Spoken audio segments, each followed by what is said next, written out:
Electrocast. There's a change happening in the way we live, the way we work, the way we spend our money and make our decisions. We are evolving to be more conscious in our actions in a way that serves the world and makes it a better place. Welcome to the Ethical Evolution. The Ethical Evolution podcast is brought to you by Ethical Change Agency. I'm Bindi, I'm the founder, and my mission is to help ethical entrepreneurs and holistic healers to find their voice through spiritual coaching and podcasting.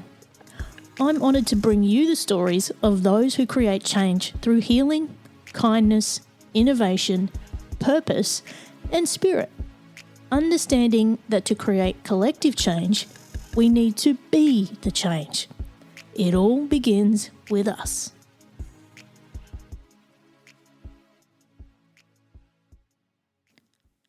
Hey, before we get into this episode, I just wanted to let you know that you can now grab my album of guided meditations. It's called Sourced by Spirit, and it's on all streaming platforms, including Spotify, Apple Music, Amazon, Tidal, YouTube Music, and many more.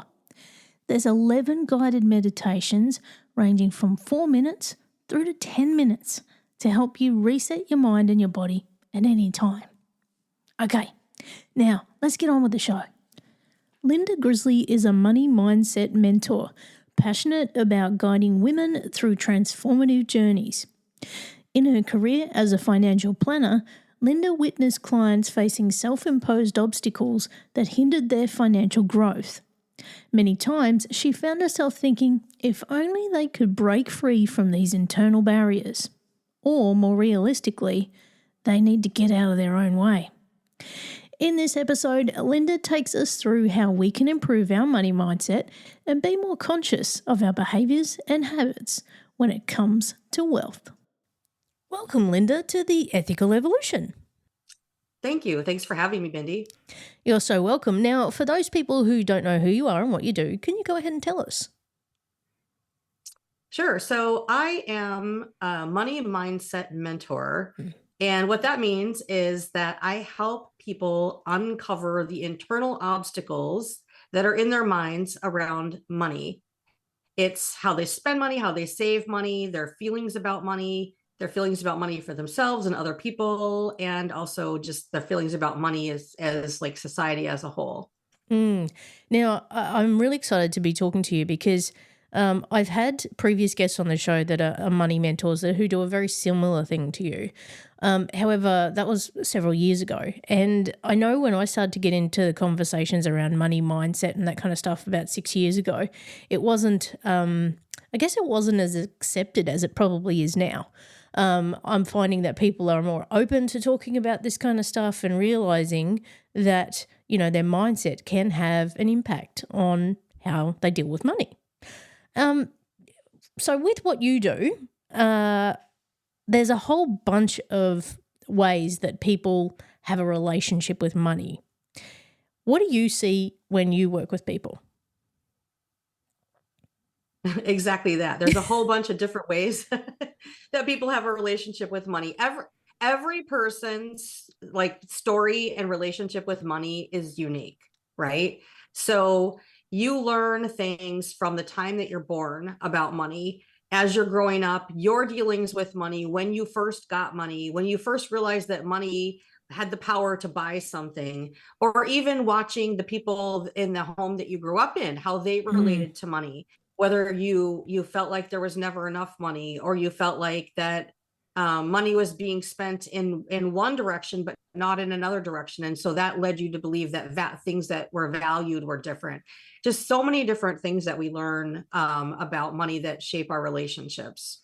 Yeah, I I had a personal experience a few years ago. I was in a coaching program, and this particular day they were doing money mindset, and I had this epiphany that I had a lack mindset. And I had grown up in a space where we didn't have much, and most of the arguments in the family were around money. And, you know, we were brought up in a way to, you know, that there was scarcity and there was lack and there wasn't enough. And that then therefore impacted the way I dealt with money and how it flowed in and out of my life. When I realised that, it changed my whole outlook on the way I saw money, the way I dealt with it, the way I handled it. And it was so valuable to me. What kind of transformation do you see in people when they find the beliefs that they have aren't really theirs? Life is hard, but finding a really great podcast makes the days go by so much easier. Hi, my name is Blue Telusma. I'm a writer, an emotional intelligence coach, and the host of Humanize with Blue Telusma, a podcast where we believe that when you humanize everyone in the room, a great conversation is almost guaranteed. Join us every week here on Electricast as me and my guest co-hosts unpack big topics and interview even bigger personalities with a sense of humor and a dash of mischief. If you're looking for a new best friend in your head, we've got you covered. Electricast. Right? It's exactly that. It's like, wow. I see it now. I see that the beliefs that I have aren't mine, whether they were things I was told or just things that I figured out. Like one of the things that I do in one of our very first meetings is I ask people to remember their very first money memories. I ask them to remember their memories about how they first had money, but also how they saw their parents or whoever they lived with experiencing money. So when people start to put together what their parents did or whoever that raised them, how they related to money, and then they start to think about how they're relating to money, a lot of times it's the same path and they don't even realize it. And when they start to think about it and talk about it, there is that epiphany like, oh my gosh, I didn't even realize I was doing this. There is the occasion where someone goes the exact opposite. So like maybe they lived with parents who were very frugal and very budget mind and like they were counting every penny. And so then when they finally have freedom from that, they just spend whatever they want to spend. And they're like, I'm not going to worry about it. I'm just going to spend whatever I want to spend. And they go like the exact opposite and they like go to the other extreme. So I've seen that too, but mostly it's people being like, oh my gosh, I didn't even realize I was doing it. And sometimes they haven't even thought about what their parents did either. They haven't even thought about like that whole mindset, but there's just a lot of different moments where they just uncover things that they realize that they were doing that they had no idea. Yeah, and it's funny that you mention, the first time that you got money or the first time you remember money. When I was a kid, many years ago, in the schools here, they had a system where there was a bank in particular, I won't name them, who had made sure that every child in school had a bank account set up, and it was with that particular bank. And so each week you'd take money as part of your school thing, put it into your bank account, and that was some of my first memories of money. Since then, 40-something years later, it's like that bank now like doesn't have that relationship because, again, competitive, sort of market. But it's just interesting how things were done years and years ago and how it's so different now. Yeah, and I'm actually surprised to hear that you had that exercise in school because most of us weren't blessed with that sort of lesson on money. A lot of us, like I remember when I went to school, we learned about what the different types of money meant, like what the coins meant, what the bills meant, and then maybe about how to write a check, but never about how cash flow worked. And we deal with cash flow every single day of our lives. Money's going in, money's coming out, right? And I feel like there should have been more conversation about that and about, they talk about like saving or whatever, but there's no really understanding of like what that means long term. So a lot of people will just save. They're taught to save, so they're saving for something, and then they just buy that thing and they spend it, and the money's gone. But there's no preparation for the future. There's no preparation for what happens when you're not working anymore and you don't have money coming in and things like that. And I guess that's we could pull apart education quite a bit here, but it's I guess different countries have different sort of setups, but even then I still don't think there was enough education in terms of how do you then manage it in more sophisticated ways, like how do you actually build wealth? How do you, understand about, assets and all of that kind of stuff. So when we then get to adulthood, we're like, okay, we're either relying on what our parents have done or the education that we've received. And quite often it can end up a bit of a mess if the examples that we've had are not so good. Now, you particularly work with women, which can be a very different kind of scenario because many women get married, they have children, they may not have a career, and therefore once they get, the kids out of the house, they may have a very different situation financially if things don't go well. Is this something that you help women with? Yes, it is. So in the money mindset course, a lot of the women that are in there they're actually all different ages, right? So they're all over the place as far as ages go. Some are younger, some are older, some are, trying to figure things out sooner than others. But there's no wrong time to start thinking about like your relationship with money and how you can plan better for money. I'm also a financial planner, and in my financial planning business, it's funny that you mentioned that. I actually focus on people that are coming into responsibility with money for the first time, whether they be widows or widowers or someone whose a spouse is ill or they've inherited money. And that's a whole separate thing to talk about, but I wanted to mention it because there is a specific type of person out there who all of a sudden is like, I have this financial responsibility. And if they've never had it before, it's super overwhelming and super scary. So thinking about the way that people relate to money, one of the things that I find is that people sometimes are afraid of it, so they don't want to talk about it. Maybe, like you said, maybe there are arguments in their household when they're growing up. So to them, like talking about money means an argument. So they're not talking about it. Or they're afraid to address it. Or maybe they're at a point in their life where they're like, gosh, I'm 50 some years old and I don't know anything about money, and they're embarrassed by it. Right. So I try to be that open space for people to come in and learn first about, in the money mindset course, like we talk first about like what their history is and everything. And then we start to delve into like, what are the things that you can do to improve your money mindset over all different types of things. So there's actually assessments that we do that are based on psychometrics.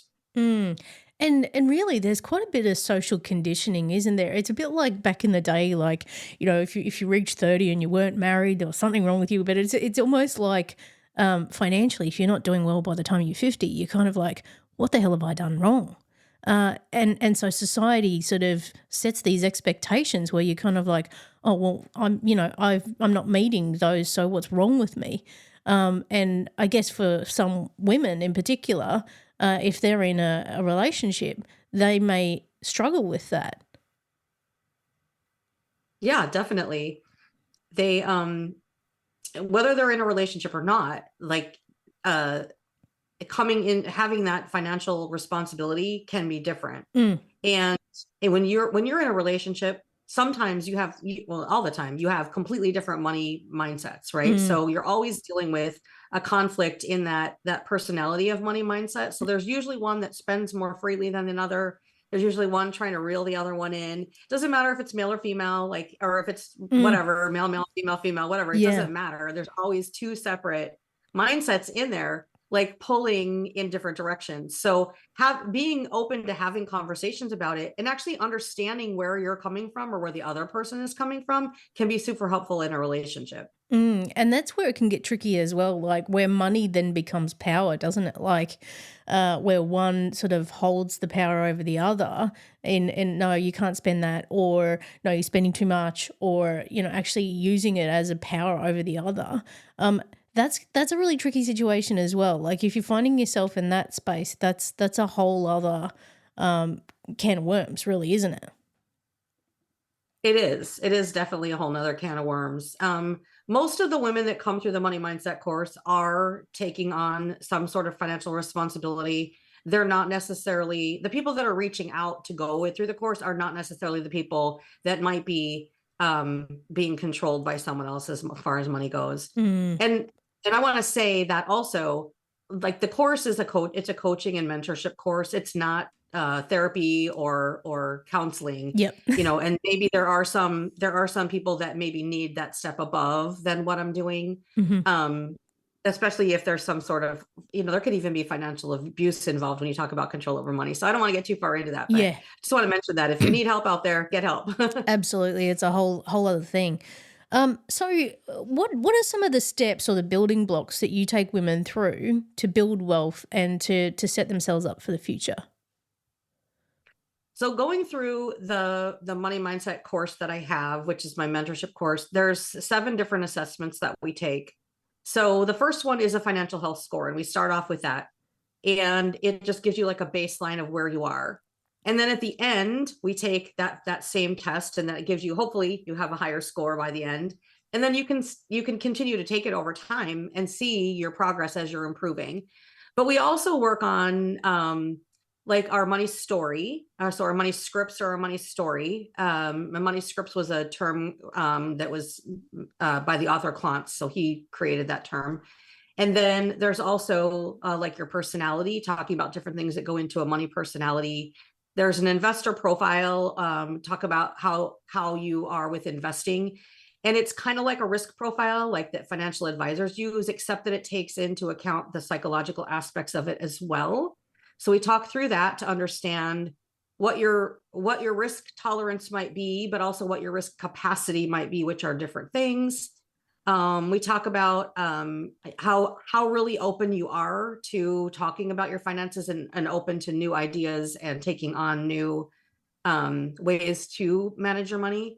I can't remember what else there is, but there's a lot. There's like I said, 7 different assessments, and there's a lot more to the course than just the assessments. We talk about them, we reflect on them, we journal. We have action steps and ways to just help you create your own plan for moving forward. And I love how you've broken that down. I know when I first got my mortgage to build my house, I hadn't done great with money in my 20s. And when I got to my 40s and I built my house, I was like, okay, I want to do this right. I want to get this right. And I had other family members who worked in finance, and I was like, come on, help me through this. And anyway, I had this massive spreadsheet. You would have been so proud of me. I had this massive spreadsheet that basically had all of my expenses, like absolutely every single thing every month, and then looking at my income, my outgoing, the whole lot. And looking at what I could afford and actually doing it in a very calculated way so that I knew exactly, I was finding a safe space, I guess, for myself to spend money and make sure that all the bills were covered, that nothing was missed, that the mortgage was covered, and that that I also had a little bit of something there to cover me if things went wrong, which was super important for me.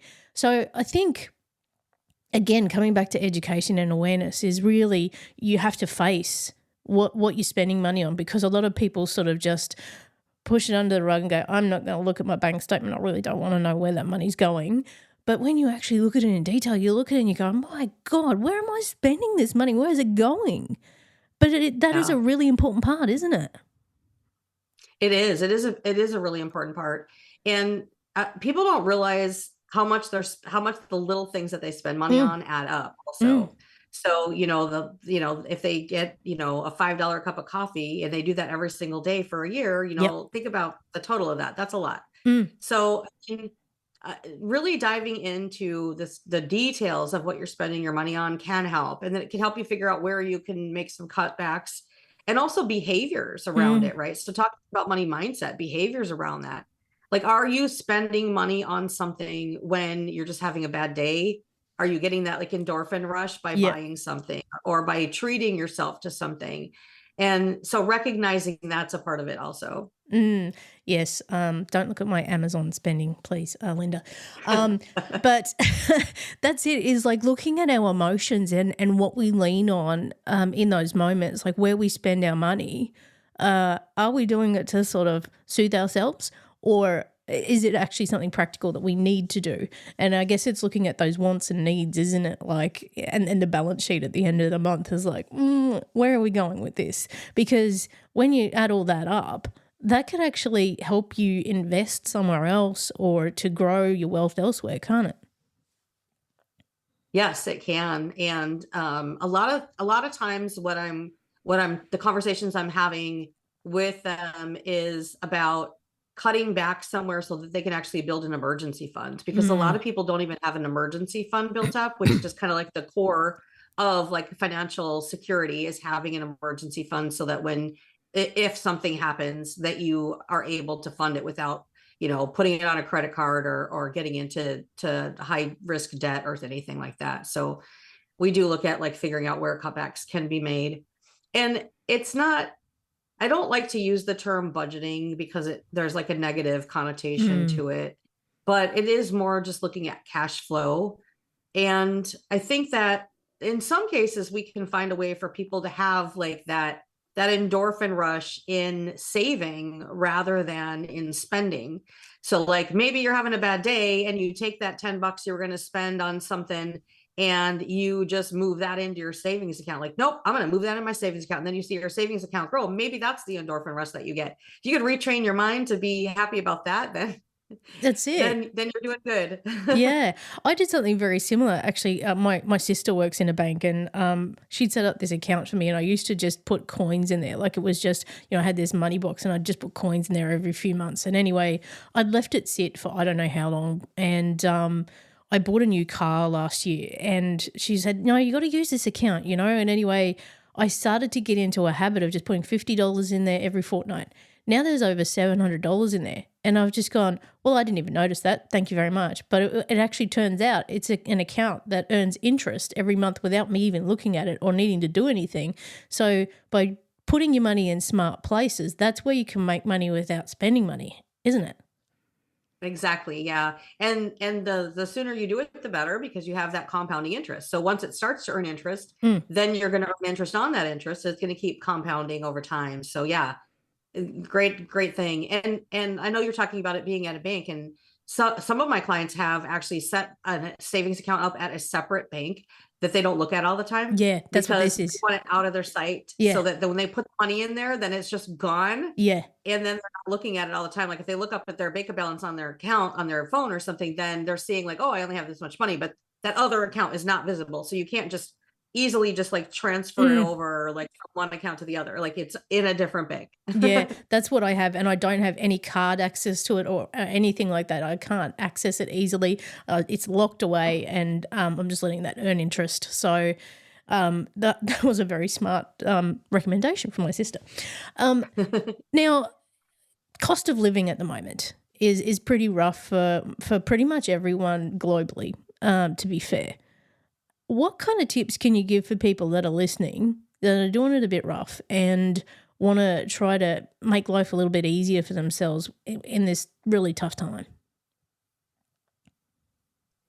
So one of the tips that I have is again, besides looking at, we already talked about like looking at your budget or your cash flow and seeing where you can cut back. But one of the tips that I have is about staying away from lifestyle creep. So lifestyle creep to me is, you have a job and you're earning money and you're living your lifestyle, but then let's say you get a bonus or you get a raise, and then you just start like using that raise or that bonus as soon as you get it. And so over time, every time you get a raise, you just up your spending. So you're never Mm. changing your savings habits.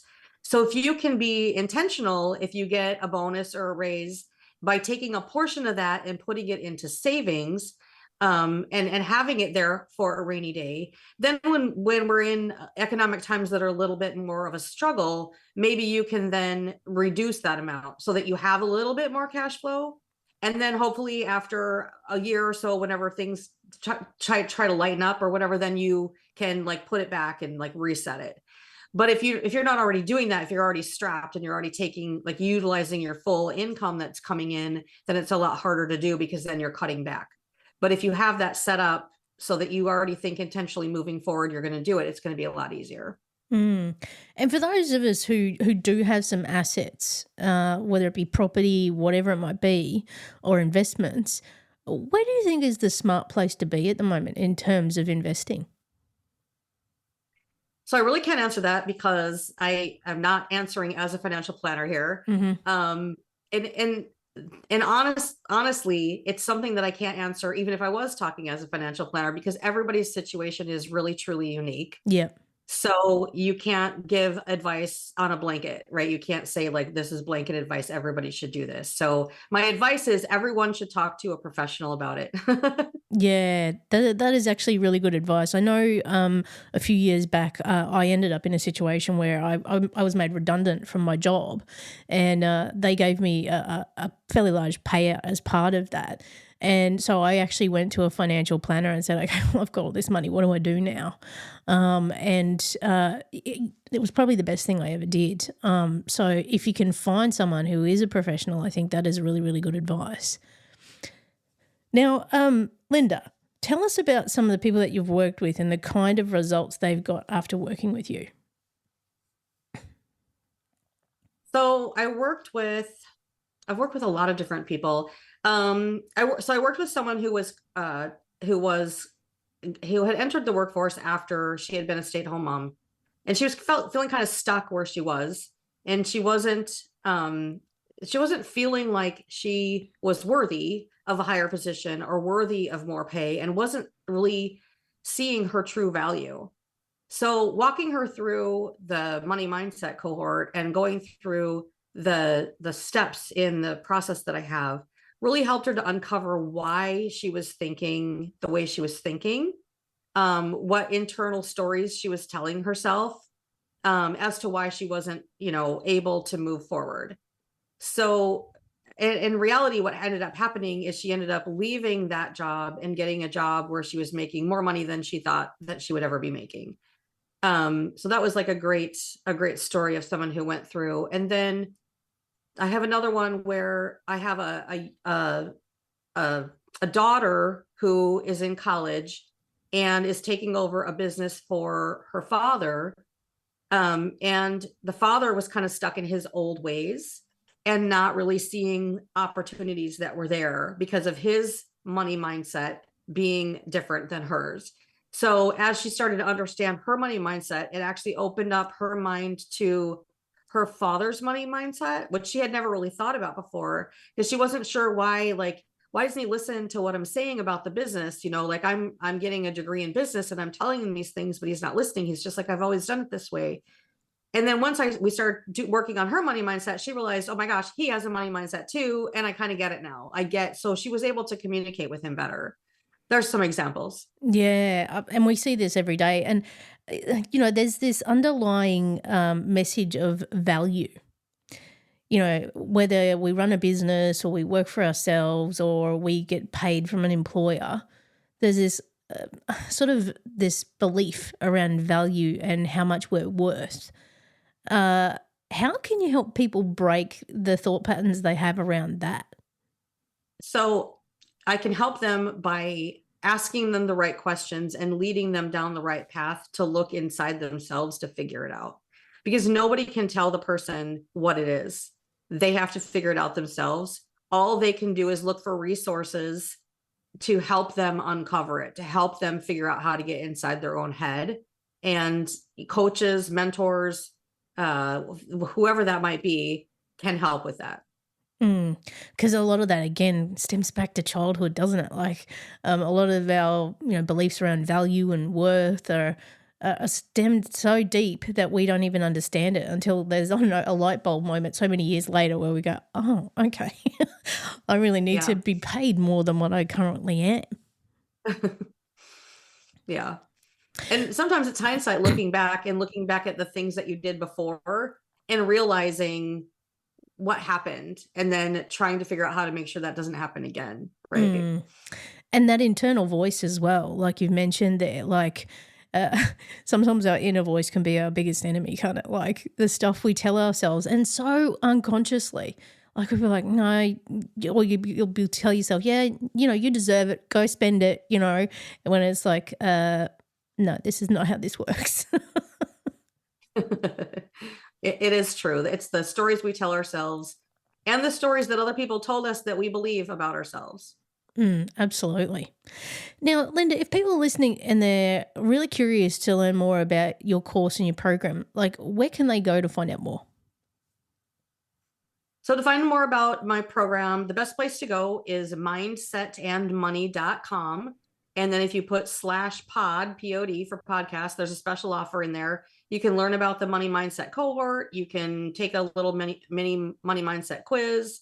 And then there's another download for like 14 habits of successful people. So they can go there, learn all about that. If they want to find me, they can find me on LinkedIn, Linda Grizely, Grizely. I have a little bear next to my name. And they can find my businesses from there. I love that, a grizzly bear. Now, with that, you deal with people all over the world, right? Yes. Perfect. Wonderful. Now, I've got the last big question for you, Linda. What's the change you'd like to see in the world and how can we bring it to life? Oh, goodness. I just want to see more people be happy and content with their lives. And I'm hoping to bring it to light by empowering and inspiring the most people that I can to be more and do more. Oh, so concise, so simple and concise. If we can get our money right, hopefully our happiness shall follow. Or the other, if you get your happiness right, hopefully your finances will follow. There you go. It starts from the change begins with us, doesn't it? So That's exactly why you're here. Thank you so much, Linda, for being a part of the Ethical Evolution. You are welcome. Thank you so much for having me. Thanks for listening to the Ethical Evolution podcast.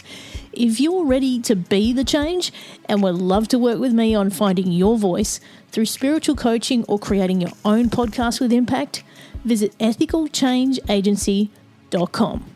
If you're enjoying the show, please subscribe to the YouTube channel. It's growing every day with great content and highlights you may not have heard on the podcast. In addition, please subscribe to the podcast on Spotify or Apple, and why not leave a 5-star review? If you're not following me on social media, you can find me at Ethical Change Agency on Instagram, LinkedIn, Facebook and YouTube, and at DJ Bindi on TikTok and Instagram. If you're interested in diving deeper into the ethical evolution with me, I've created a membership program that allows me to bring you more in-depth exclusive content without relying on paid ads. My goal is to deliver members way more value than the cost of the subscription. Benefits include Ask Me Anything episodes. I've interviewed hundreds of people from around the world, so imagine what you could ask. Access exclusive bonus content only for members that focuses on the downloads I get through my conversations that include actionable tips. Support Ethical Change Agency and the Ethical Evolution podcast on its mission to amplify change makers who make the world a better place. Access to global connections who can help you make greater impact in the world. Meditate with me and discounted spiritual coaching or podcast consulting with me at 15% off. That value alone pays for your membership. For only $7 a month or $70 a year, you can access all these benefits of an Ethical Evolution Emergence membership. If you want to learn more and access these benefits, head on over to ethicalchangeagency.com.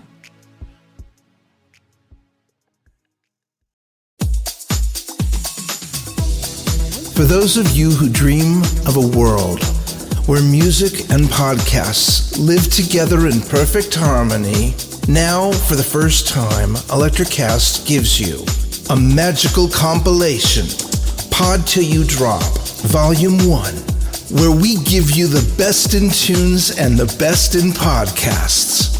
Feast your ears and hear the culture. Available now wherever you listen to music.